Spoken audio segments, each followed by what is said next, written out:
The Ku Klux Klan is the oldest racist terrorist group in the United States. I don't believe in segregation, I believe in slavery.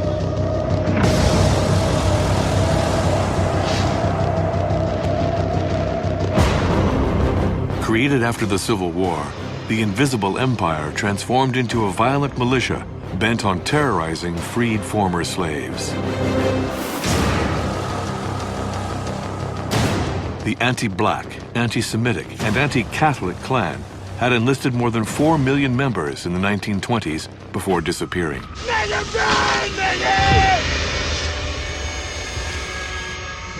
After the Second World War, the Invisible Empire re-emerged. Its goal had not changed: to defend white supremacy by any and all means.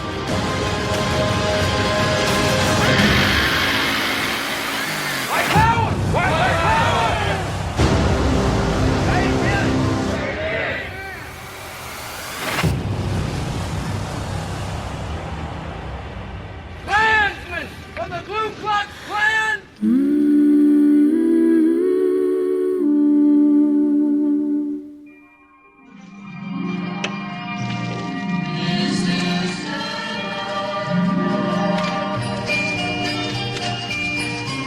At the beginning of the 1950s, American society was more prosperous than ever before. Consumption, growth, and well-being were key words in the world's leading economic power. Though the country had won the Second World War and served as a symbol of liberty, racial segregation continued to exist in the American South, 80 years after the official abolition of slavery. Black Americans had no access to anything, not to well-paid jobs or health care or quality education. The doors leading to prosperity were closed to them. When I was growing up as a child here in Birmingham, as an African American, you couldn't go to a restaurant and sit down and have a meal. You couldn't try on clothes at a department store. When my mother, for example, attempted to buy shoes for us, we could not try on shoes. She would have to take a piece of paper and trace our feet and present that to the attendant at the store, and they would use that to try and match us up with the correct size of shoes. What happened is my friend had lived in Mississippi, and his neighbor was white, but they lived along. But the dogs could play together, okay? But the children could not. The segregationist system was beginning to wobble, however. May 17, 1954 was a major turning point. That day, the Supreme Court declared racial segregation in public schools to be unconstitutional. From now on, schools could no longer refuse to teach black children. This decision enraged Southern states.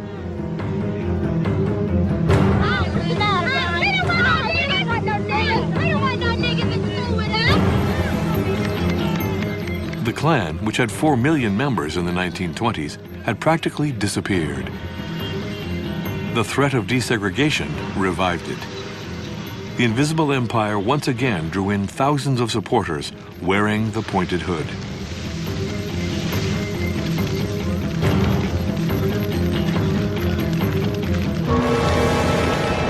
They want to throw white children and colored children into the melting pot of integration, out of which will come a conglomerated, mulatto, mongrel class of people. Both races will be destroyed in such a move. African Americans began to rise up.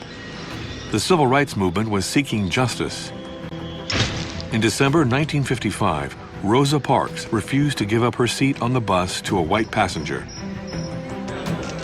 Martin Luther King launched his campaign for nonviolent civil disobedience to obtain equality between blacks and whites.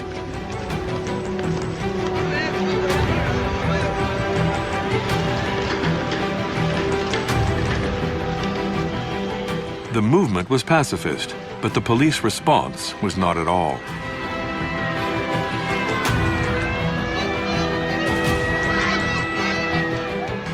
African Americans were calling for the end of segregation with all of their might. But neither Klan members nor Southern politicians were prepared to give up their supremacy. The governor of Alabama, George Wallace, was representative of this reactionary mindset.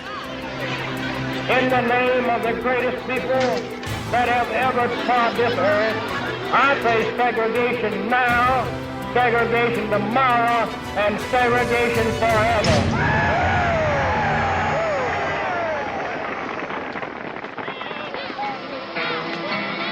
Despite all the obstacles, on August 28, 1963, more than 300,000 Americans, black and white, marched on Washington to protest for a new kind of society.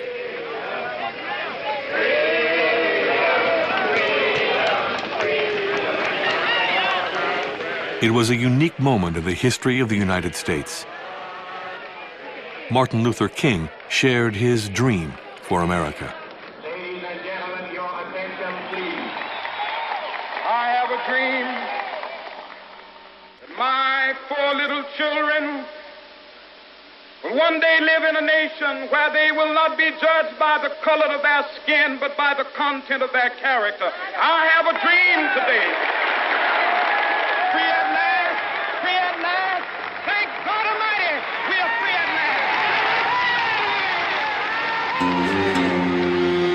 last. The country refused to move on. In the South, supporters of white supremacy were on the defensive. Their response? Radicalization. On September 15, 1963, 2 weeks after the March on Washington, a bomb went off in the 16th Street Baptist Church at the center of a black neighborhood in Birmingham, Alabama. I played clarinet in the church orchestra. I remember the room began to shake. The lights went out, a lot of dust, a lot of smoke. Now, we had no idea what was going on. We just sort of looked at each other and ran. Church itself was devastated. Every window but one was broken. Pieces of masonry weighing 20 pounds were ripped from the facade and thrown across the street. That Sunday morning, more than a dozen sticks of dynamite blasted through the southern side of the church. The shockwave was felt around the neighborhood. Many were bleeding, a lot of them were crying, and almost everybody were looking for their parents and siblings and loved ones. Later that day, and we started to get information bit by bit. We found out that there were 27 people taken to the hospital, and there were 4 people dead. 4 girls doing catechism were killed. Carol Robinson, Addie Mae Collins, Cynthia Wesley, and Denise McNair. They were between 11 and 14 years old.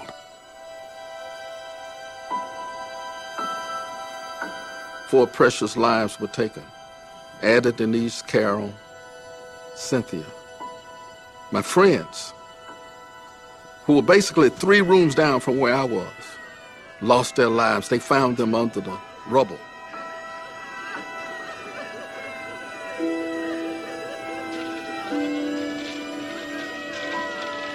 One of the little girls, Denise McNair, who was 11 years old, her grandfather owned a shop right across from the church.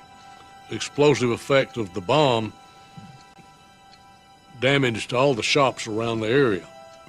And he had a clock on the wall, and the clock stopped. The time stands still, and it stood still at that moment in Birmingham, Alabama, when those 4 little girls were killed.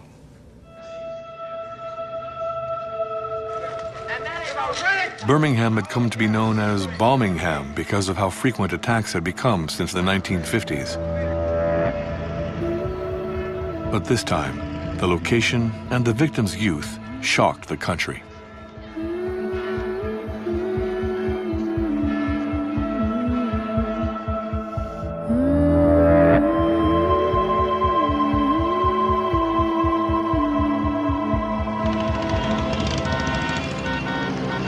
The FBI and Alabama authorities quickly identified the suspected perpetrators.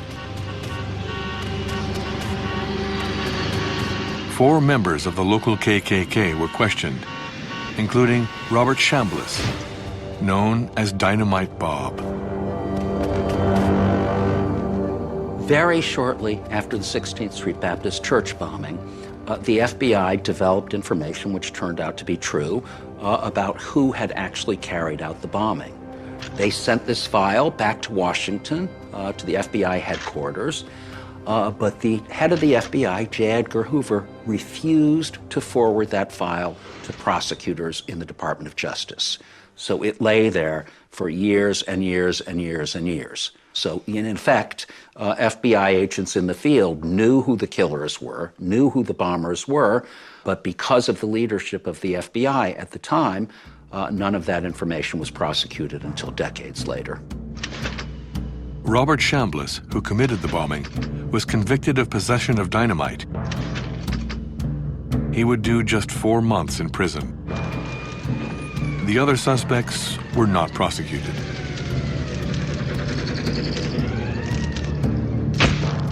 J. Edgar Hoover, the head of the FBI, did everything he could to block the investigations. He had chosen his side. In his view, the main danger to the country was the civil rights activists, whom he considered communists. Martin Luther King was being monitored. Investigations into good patriotic white people in the Klan could wait. The fact that no one was convicted right away, and again, having the knowledge that they probably knew who did it, it seemingly was business as usual for the way African-American people were treated. That is unfortunately, there's a lot of truth to the fact that the Klan felt like they had a green light to commit violence, especially in some places. The Klan felt like they could be as violent as they wanted and nothing would be done to them. This impunity encouraged violence, and the Klan had its preferred targets, promoters of racial equality. In June 1964, 3 civil rights activists, 2 of them Jewish and 1 African American, went missing. While driving through the city of Meridian, Mississippi, they were stopped for speeding and released. The local deputy sheriff, Cecil Price, was the last person to see them. They paid the fine and I released them. They escorted them to their car, and they got in their car and left. And I asked them which direction they were going. They said they were going to Meridian, Mississippi. And that's the last time we saw any of them. No one had heard from Andrew Goodman, James Chaney, and Michael Schwerner since then.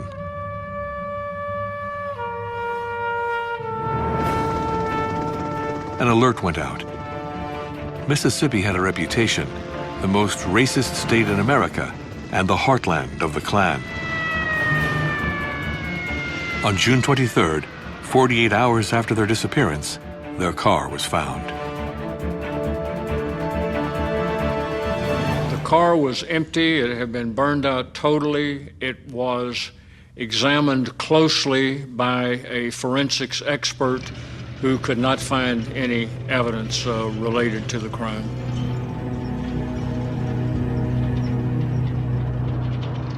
J. Edgar Hoover, the director of the FBI, called President Lyndon Johnson. Mr. President, I wanted to let you know we have found the car. Yeah? The car was burned, and we do not know yet whether any bodies are inside of the car because of the intense heat. NBC News presents... News coverage was nonstop.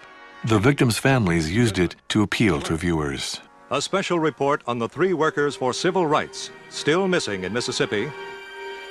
We would implore anybody who can help to establish contact with him. We would be grateful to them. The media took an interest in the new strongman of the KKK, Robert Shelton.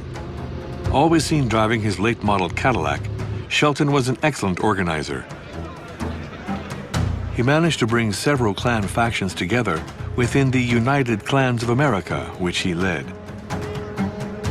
The former tire salesman was now in charge of 30,000 men in 5 states. Full of confidence, the Imperial Wizard appeared more and more in the media. I have been in consultation with various members and people in the area, and we have come up with some information that satisfies us to the fact that all probability this is just another hoax. Under pressure from the media, the investigation began moving faster. The FBI became more closely involved. Immediately, more FBI agents were transferred in. The United States Navy has a small training base near Meridian, and approximately 200 sailors came out with the FBI agents to assist in the search of the area where the car was located. After that killing, the FBI went south with a lot of agents, and they forced local law enforcement to dredge rivers all over the place. They found lots and lots of bodies that were not the bodies of the murdered civil rights workers, but ultimately they were able to unravel the case. On August 4th, 1964, after a 45-day investigation, the bodies were finally found in a forest. The FBI managed to get a witness to talk and reveal everything. More than 15 suspects were linked to the plot and arrested. Among them were Samuel Bowers, a local Klan official, but also Sheriff Lawrence Rainey and Cecil Price, who had arrested the 3 activists. The killing was premeditated. The civil rights workers were in town, and therefore, on their way out of town, they were stopped by the deputy sheriff, and they were released in a very coordinated way, working with the police. Klan members were waiting near the jailhouse. They knew they were going to be released, and they followed them out of town. They have been directed to follow the sheriff's car out of town. Deputy Sheriff Cecil Price purposely drew them into a trap where several Klansmen led by Edgar Ray Killen were waiting for them. And there they proceeded to kill all 3 of those civil rights workers. And again, as part of this plot, they had already set up in a premeditated way how to dispose of these bodies.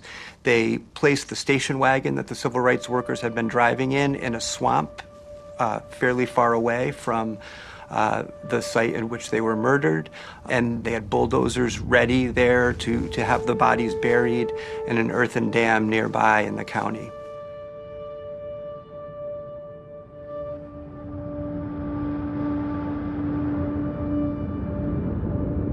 The most remarkable thing was how local law enforcement was essentially the same as the Klan. They were Klansmen, and ultimately they handed these people, they took them out of a local cell where they'd been briefly arrested and detained, and handed them to the Klan, which then dragged them out into the forest and murdered them. Trial after trial took place.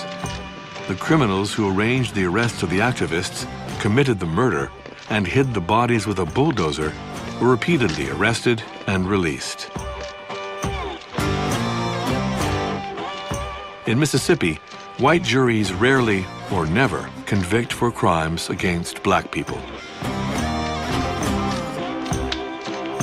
The local sheriff, well, was really the undersheriff, Cecil Price, an infamous man. When you see Cecil Price when he was first tried and acquitted by a local white jury, he has this terrible grin on his face. He's just laughing at how he's gotten away, literally, with murder. So a number of people involved in the Freedom Summer murders were brought to trial in the 1960s. Edgar Ray Killen, as the architect of the plot, was tried back then, and he was not convicted, basically because there was one particular person on the jury who said, regardless of what the details of the case were, they could not bring themselves to convict a preacher, someone who worked in service of God, for these crimes, and he was set free. It also points out how hard it was to actually bring the Klan to justice, because the Klan was both the perpetrator and the enforcement agent of the law, and in some cases the judge and the jury in terms of the crimes that took place in the South. I would like at this time to call Sheriff Lawrence A. Rainey from Neshoba County to the platform for a statement.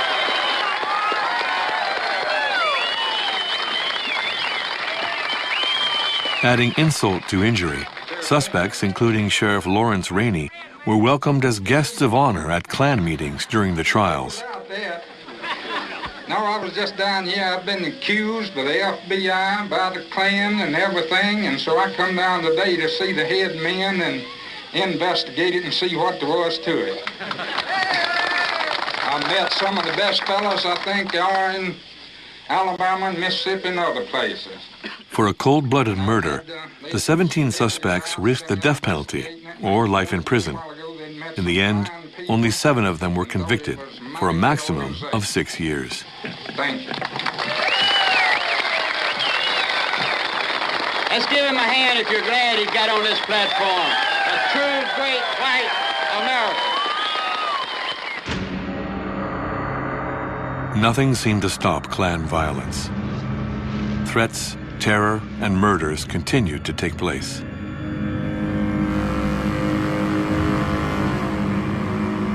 The Klan knew how to indoctrinate its members. Have you ever seen the pyramid of hate and extremism? Where it's like at the very top of the pyramid is hate, but the very bottom line, like the very bottom pillar of the pyramid is biases. And it slowly builds until it becomes a pillar of hate. They definitely guide you in your hatred, but over the time they grow you, they groom you into hating just about everything. And remember, the niggers that are giving you all the trouble, white folk, are the educated niggers. The fact that you hate something, they have an avenue and they'll start to mold you and groom you. It's brainwashing, and it takes a long time to get back from that. The apostles of hatred openly preached committing crimes. Bunch of niggers, God help me to wake up. I got news for nigger. You nigger. We're on the move too. I don't believe in segregation. I believe in slavery.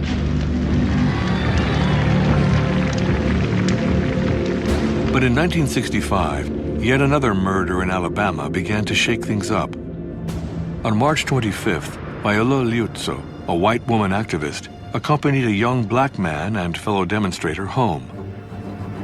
Klansmen spotted the vehicle. They followed it and fired shots into it. And they got out of the car once they shot into her car to make sure she was dead. Blood was everywhere. Leroy Moulton was a young black fellow who was riding with her, and he flopped his head down, and pretended he was dead. And it was her blood that was all over his head. And when they looked in and they saw, they thought they had killed both of them. So he survived. But I often say that she gave her life, and in the meantime, she saved his life with her blood. The driver of this car was Mrs. Viola Liuzzo, mother of 5 children. A red and white sedan overtook her car. Several shots were fired. The driverless car veered off the highway and came to a stop at a cattle fence. Mrs. Liuzzo was dead. This time, the crime was solved quickly. A Klan member and FBI informant happened to be in the perpetrator's car. His name, Gary Thomas Rowe. This individual reported immediately to the FBI what he had seen, what he had witnessed, and this led to the successful prosecution of the Klansmen involved in her murder. President Lyndon Johnson announced that the crime had been solved the next day. The Klan had become public enemy number one. Montgomery, Alabama. So if Klansmen hear my voice today, let it be both an appeal and a warning to get out of the Ku Klux Klan now and return to a decent society before it is too late. But the Invisible Empire was indifferent to such threats. At their trial, Viola Liuzzo's murderers got away with it. The all-white jury refused to convict them. And I present Mr. W.O. Eaton, Mr. Eugene Thomas, and the boy who stood under the battle guns, Collie Leroy Wilkins. As usual, the Klan celebrated the three men as heroes. They even signed autographs. A collection was set up to pay their legal fees.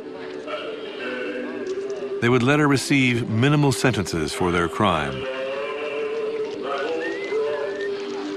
The Klan's combat against civil rights nevertheless seemed more and more like a lost cause, and its unpunished crimes would end up working against it. Feel it. In 1964, President Johnson pushed legislation to end segregation. In August 1965, 5 months after the murder of Viola Liuzzo, the president signed the Voting Rights Act, which banned all the systems set up to prevent black people from voting. This law will ensure them the right to vote. A century after the abolition of slavery, African Americans had finally achieved full citizenship. When things happened, like the Klan bombed the 16th Street Baptist Church in Birmingham, there was an enormous reaction among white people. The very same thing happened when Viola Liuzzo was murdered by the Klan on the Selma to Montgomery March. And even Americans, white Americans, who weren't terribly progressive, weren't especially into integrating schools and so on, they reacted with a kind of horror. So I think that the Klan really is what absolutely guaranteed the success of the civil rights movement. It put first Kennedy and then especially Lyndon Johnson into a position where they felt they had to do this. They had to pass the Voting Rights Act. They had to pass the Civil Rights Act. So, you know, it was very ironic how it turned out. The federal government began to seriously push back against the organization. As it had done with the first Klan a century earlier, they needed to neutralize its key leaders. Bob Jones, the Grand Dragon of North Carolina, and Robert Shelton, the leader of the United Klan of America, were summoned to Washington in 1965. They were questioned by a congressional committee.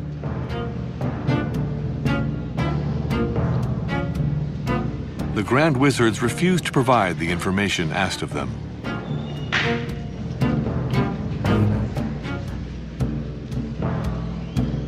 It is not my liberty to divulge the membership of any member of the organization. I can state myself that I am a member, but it has to come from the individual himself if they want to admit that they are a member. The Klan was declared anti-American. Its leaders were sentenced to a year in prison for contempt of Congress. The government of this country I have respect, but the Justice Department I have no respect. The Justice Department has become nothing more than a bunch of babysitters for the Communist Party and the Civil Rights Movement. Political pressure also forced the boss of the FBI, J. Edgar Hoover, to go on the offensive. The agency was already monitoring communists and civil rights activists, but now it had to target the Klan. Reluctantly, Hoover launched nearly 300 operations against the network. Klan meetings were riddled with moles. Suspicions rose to the point that Robert Shelton, the Imperial Wizard, planned to test recruits with a lie detector.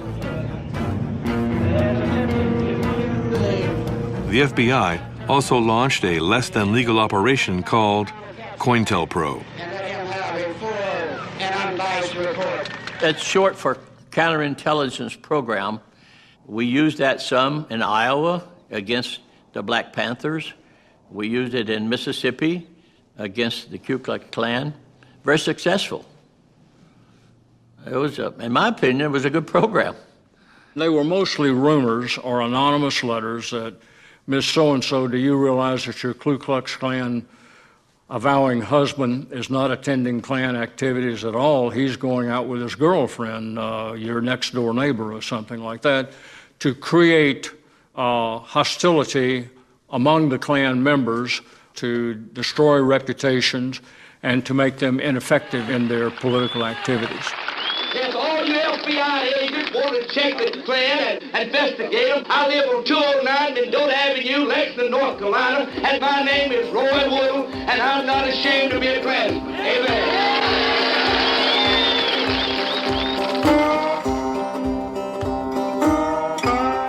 Some of the things that they did looked downright and literally cartoonish. The FBI labs draw up literal cartoons that would illustrate misdeeds of their leaders, and then they would turn them into postcards, and they'd mail them out to hundreds of members saying, do you know what your leaders are doing after you go home from the meeting at night?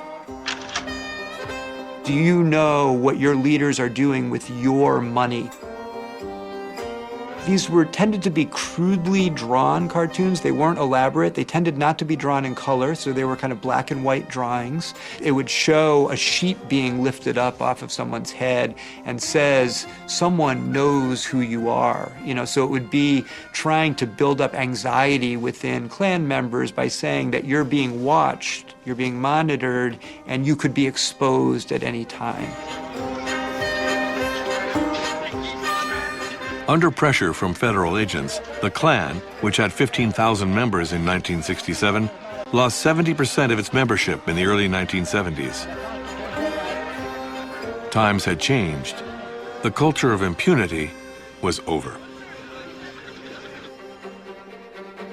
In 1971, Bill Baxley was appointed Attorney General of Alabama.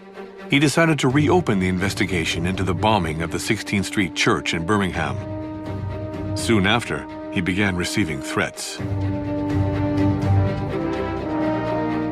I received letters, threats, and nasty letters from the Klan and groups like them from all over the country.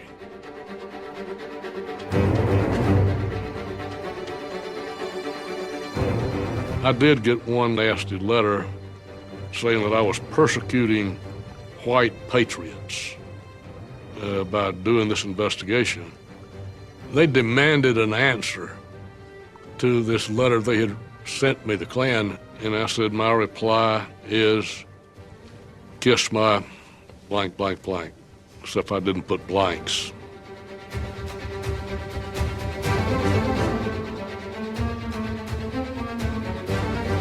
Despite the threats, Bill Baxley continued the investigation.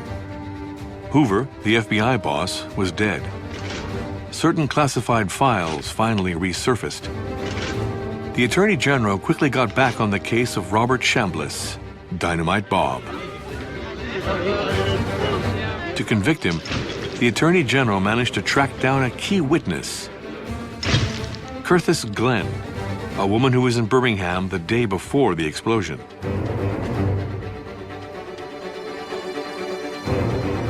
It was 2 o'clock in the morning, and she saw a car in that alley, and she saw 4 white men, and she knew something wasn't right, and so she wrote down the tag number of that car.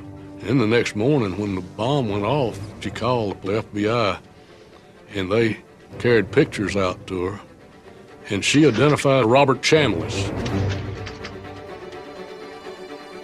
In 1963, this church in Birmingham, Alabama was bombed and 4 black girls were killed in the explosion.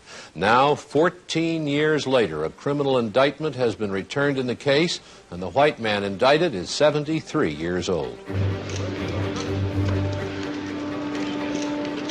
Bill Baxley managed to get Robert Chambliss sentenced to life in prison in 1977, 14 years after the crime.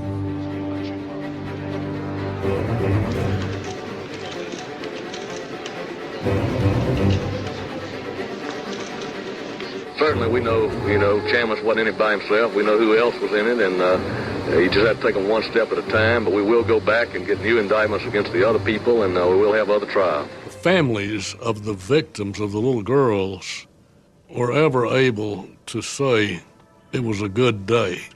It couldn't bring back their children, but it was at least some sense that finally, justice may have been delayed, but it wasn't denied.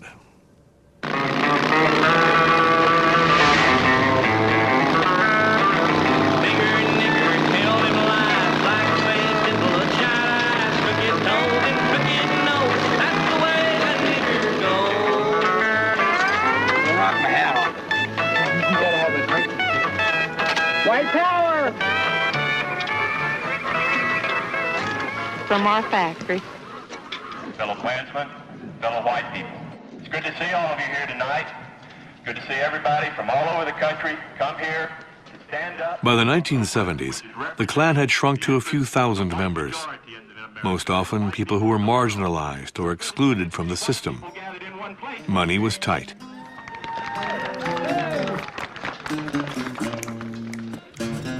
An unusual new leader managed to give it a fresh start. David Duke founded his own group in Louisiana, the Knights of the Ku Klux Klan. The young leader even ran for the Senate.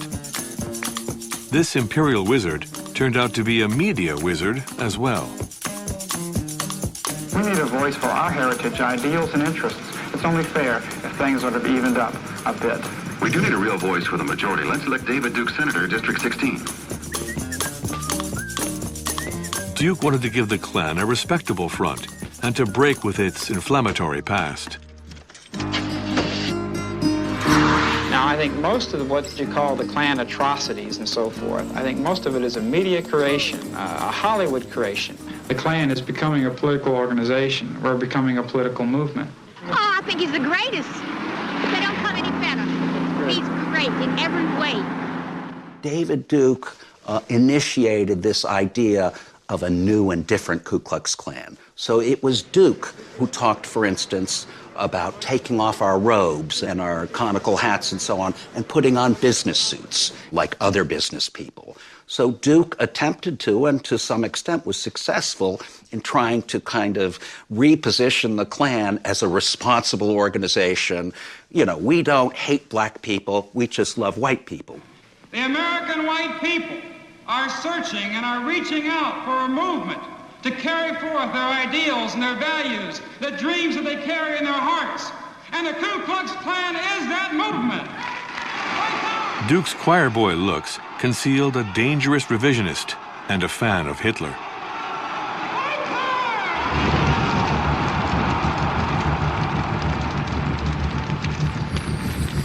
Despite his popularity, disputes within the organization sidelined the rising star of the American far right. David Duke left the Klan in 1978.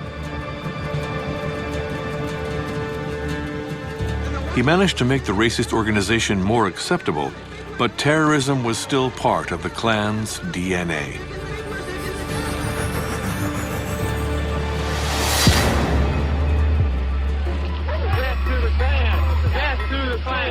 In November 1979, in the working-class city of Greensboro, North Carolina, a group of left-wing activists protested against the creation of a united racist front between the Klan and the American Nazi Party. Cars full of Klan members and neo-Nazis arrived. Shooting broke out. Several cameras filmed the crime.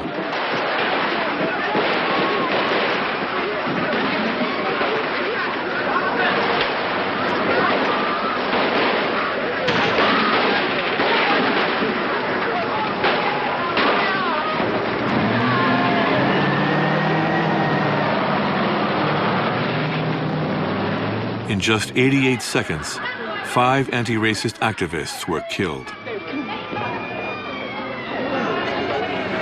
Despite this massacre, and even though they had been captured on film, the murderers were acquitted by a jury.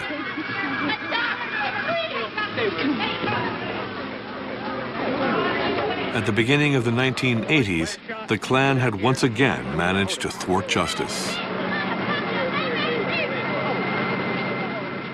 Robert Shelton, who was still in charge of the United Klan of America, was unmoved and continued to spread his hateful message. The Negro today is nothing more than an animal as he is living in our society, riding in the streets. It took until 1981 for a case to bring an end to this long period of escaping punishment. Early morning, March 21st, 1981. On Herndon Avenue in Mobile, Michael Donald's body is found hanging from a tree. He had been beaten, strangled, his throat cut 3 times. 19-year-old Michael Donald was chosen at random. 2 Klansmen were looking for a black man to kill as revenge for the murder of a white police officer.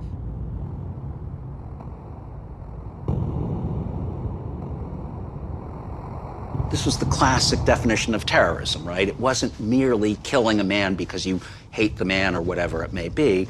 Michael Donald's murder was a message to all black people in the South. This is what will happen if you dare to resist us, to resist white dominance. The FBI finally arrested the murderers following a 2-year investigation. Henry Francis Hayes and James Tiger Knowles. Hayes was sentenced to the electric chair, Knowles to a life sentence. A white man sentenced to death for killing a black man. This hadn't been seen in the South in generations. But the victim's mother, Beulah Donald, wanted to go even further. She contacted a legal defense group for victims of discrimination.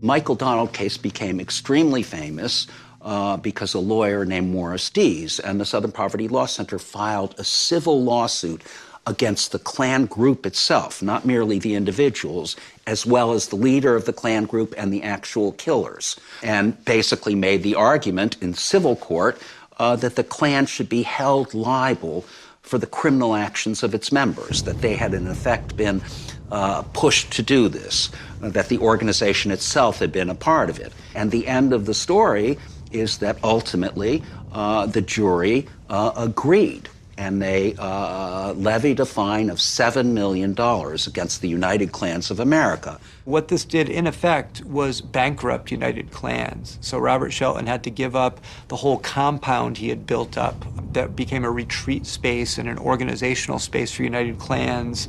And in effect, the killing of Michael Donald put United Klans out of business. It became a landmark legal approach to how do you target effectively terroristic groups like the KKK.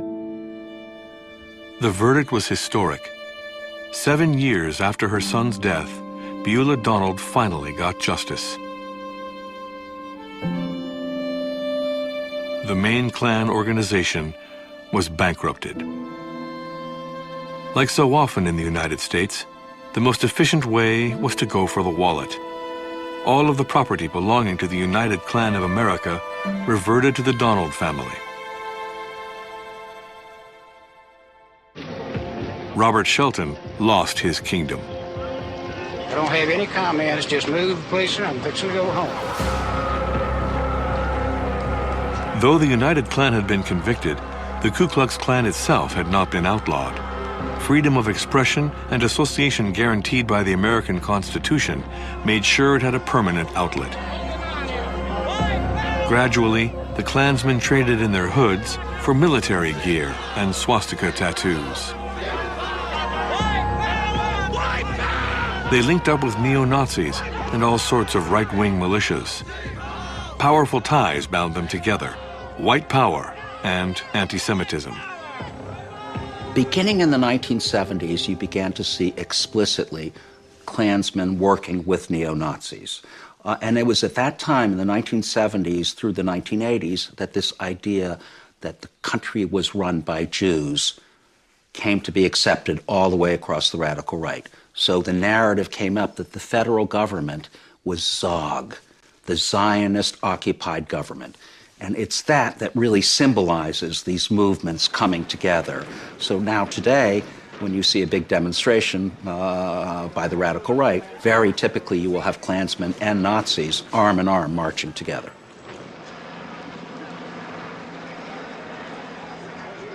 Their goal is to purify the white race and create a future for white children.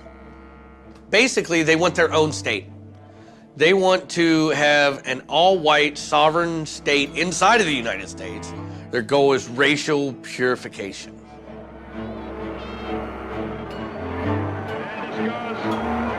After decades of violence, power dynamics had changed. The collusion that used to exist between the court system, the police, and the Klan was no more. Now it was impossible for the Klan to openly recruit in town without drawing out its opponents. I'm Ku Klux Klan, born, bred, and raised redneck Klan. Back in your holes!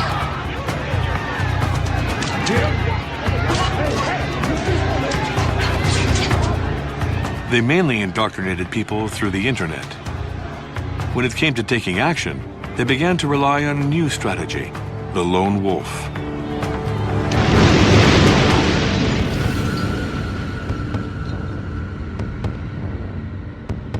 On April 19, 1995, in Oklahoma City, a car bomb went off and destroyed a federal building.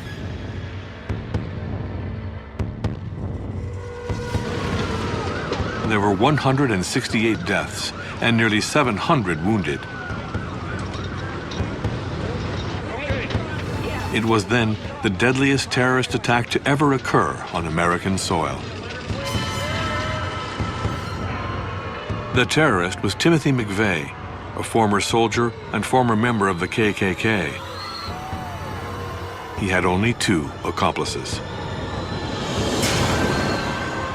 That's a very dangerous thing because from the point of view of law enforcement, it is far easier to find out about a plot and stop it before people are killed when it's a plot that is being hatched by 10, 12, 14, 15 people, right? I mean, the chances of that getting out, somebody telling, you know, a woman in a bar who's bragging or whatever it may be, are far higher. If you have one person who really knows what's going on and who keeps his mouth shut, it's almost impossible for law enforcement to find out about that in advance.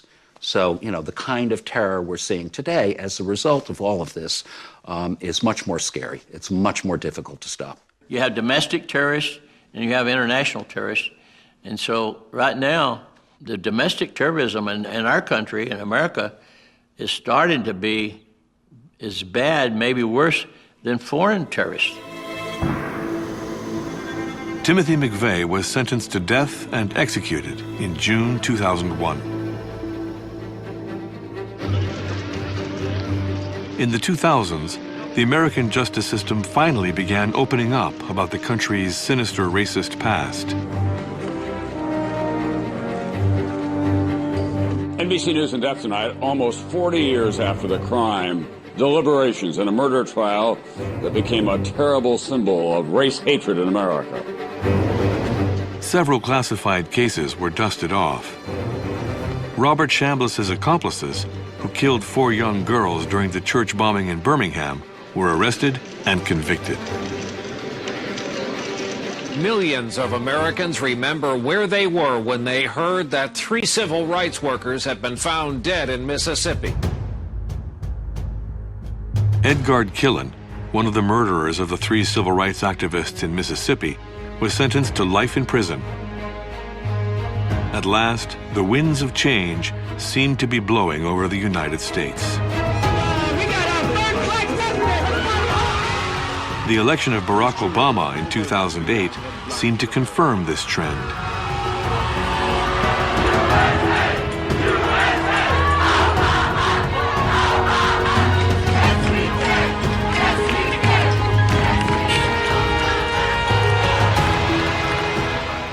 President Barack Obama was elected president, blew me away. I thought it would never happen. I thought I would never see that during my lifetime. It was a big shock to me. One of the happiest days of my life. I, Barack Hussein Obama, do solemnly swear. For the Klan, the election of a black man into the White House was a sacrilege.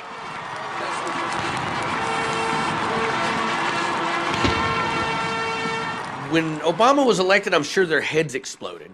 But they spent the entire next 8 years just attacking and belittling him, the Imperial Club. He actually wrote a poem for Obama, and it was like, niggers on the front lawn, niggers on the grass, you know, time to say goodbye to Obama's nigger ass and stuff like that. Like really negative racial rhetoric. And, you know, we found it hilarious. The Obama years stirred up white supremacist hatred. 8 years after his election, the backlash was severe. In 2016, Donald Trump was elected after leading a populist campaign based on fear of immigrants and a promise to make America great again. The far right supported the candidate and saw in his election a major victory. Obama had tried to unite, but Trump was able to divide and play on the fears of a segment of white America. A fear fueled by demographic forecasts.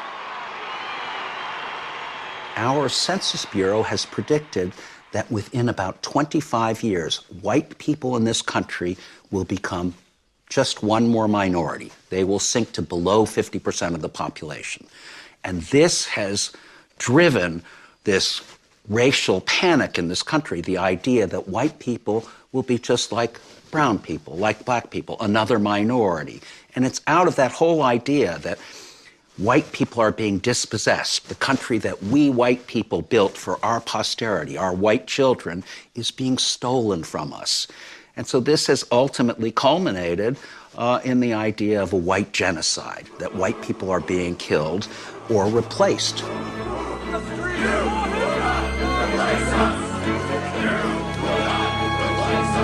Today, the Klan and other xenophobic groups are growing again. As has always happened when white supremacists have felt their dominance threatened. Threatened by the slaves, freed after the Civil War. Threatened by mass immigration at the beginning of the 20th century.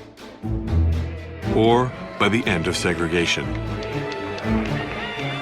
Although they are fortunately less frequent than in the 1960s, racist crimes and violence continue to be committed. In 2017, in Charlottesville, Virginia, a confrontation broke out between anti-racist activists and white power supporters. A white supremacist took his car and drove it directly into the crowd.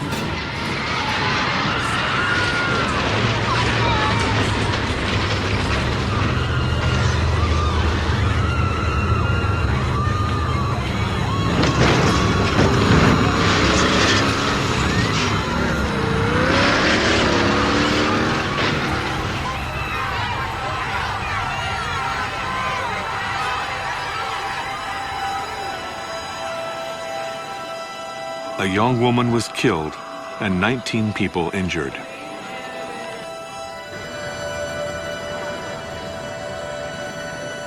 Other crimes continue to occur. In May 2020, George Floyd was arrested by white police officers. He was murdered in broad daylight in front of witnesses filming the scene.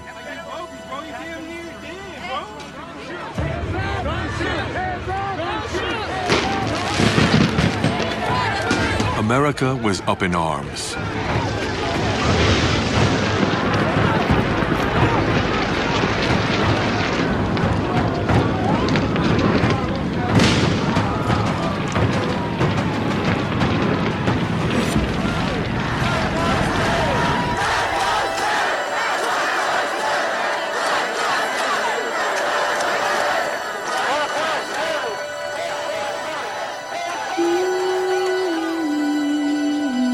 the fields of racist hatred appear to be as fertile as ever in the United States.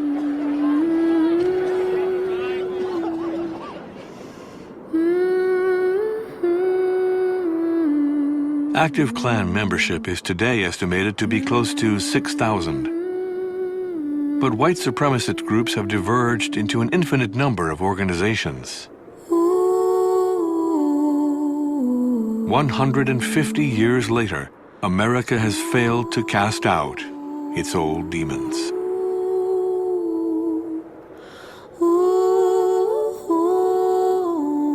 There's a lot of work that has to be done in this country to make things better for all people.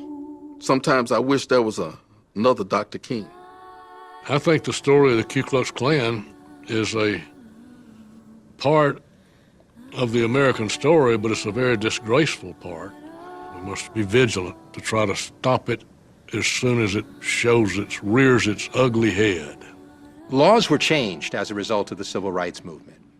But we're still having the fight in this country about whether the real America is a white America or the real America is a multicultural or plural America. We shall overcome. We shall overcome someday. Oh, deep in my heart, I do believe we shall overcome someday. Ain't gonna let nobody turn me around. We're gonna keep on walking, keep on talking, marching up to freedom land.